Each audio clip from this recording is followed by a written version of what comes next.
Alright, I'm going to try and get this done all in one take, so I don't have to edit anything. First I'm going to start with the middle of the knot. I like to go twice around. Even though we're going to untie it, I just want to talk about it for a second. So this is called a barrel knot. You're going to tighten it down and put it like this. Probably unrelated, but something that bewilders me. If you take this outside strand and just dress it over like this, remember this shape, right?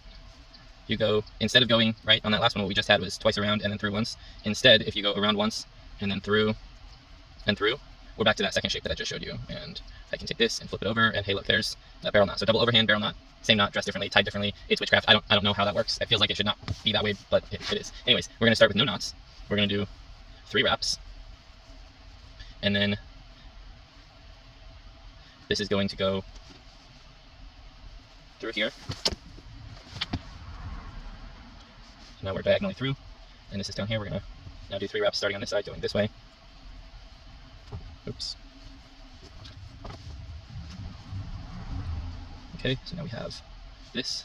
Right now we need to get the last third axis is going to be this one, right, to capture it all.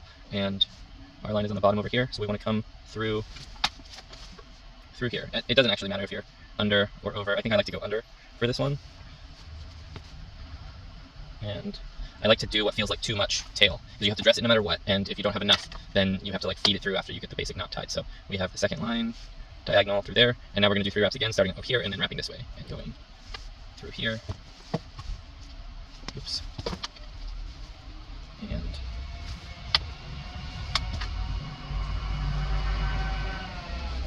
okay, now we got 3 wraps all the way around, and the third wrap for this one is the knot getting tucked into there. So again, back to what we started at the beginning of the video, you're going to twice around, and like I said before, double overhand barrel knot, same knot. I prefer this dressing versus the other dressing. It feels more stable in my opinion. I don't have any proof or I haven't done any science testing, but so now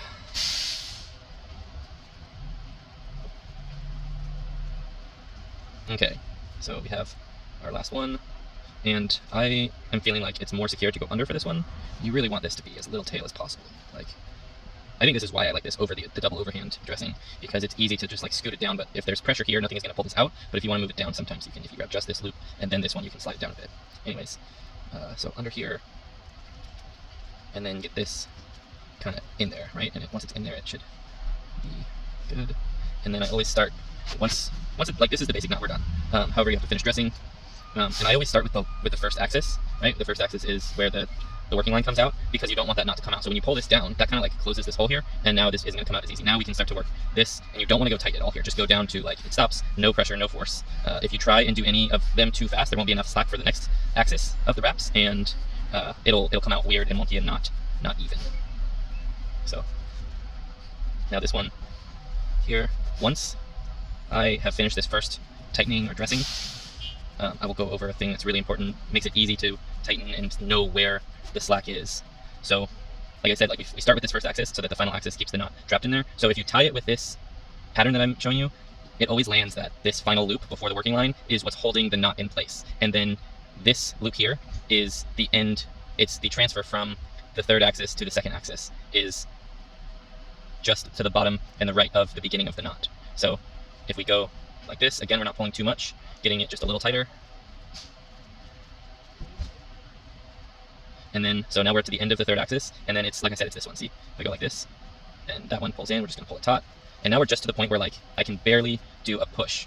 After this is the final dressing where you'll be able to do this. After this, it'll be very difficult to dress it tighter without a marlin spike, which I do recommend you do. And if you're doing rope work, you should definitely have a marlin spike.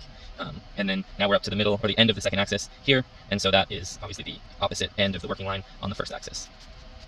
And I never really thought about numbering the axes until, honestly, this moment. And I decided that based on when we are first making the wraps, right?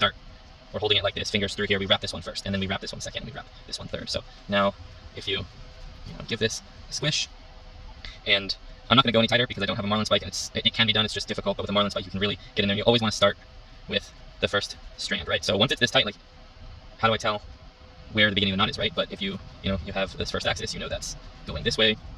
You know that this is the very end of the knot on the working line end, which means that this is the end of the knot on the knots on the center side. So then you will start here, you always start right here, pull this slack out, and I guess I can go just a little tighter with my fingers. But with a marlin spike, you can get in there and really get it really tight. Now we're here. Again, this is beginning of it, end of it, so this line here is that connection to the previous axis.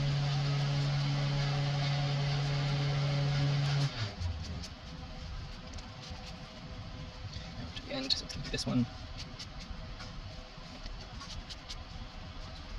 Yeah, now it's like tight enough all the way around that this friction is pretty. I definitely would not go another round of tightening without a marlin spike. But with a marlin spike, you could do, probably 2 more rounds. And, pulling these apart, getting those. When you're tightening, you don't want anything to go sucked in so hard that it's falling underneath a previous strand. So like it's important when you're tightening to go just a little bit at a time, and you can go, 2, 3, 4 rounds around and just pulling a little more slack each time. And that's a monkey fist.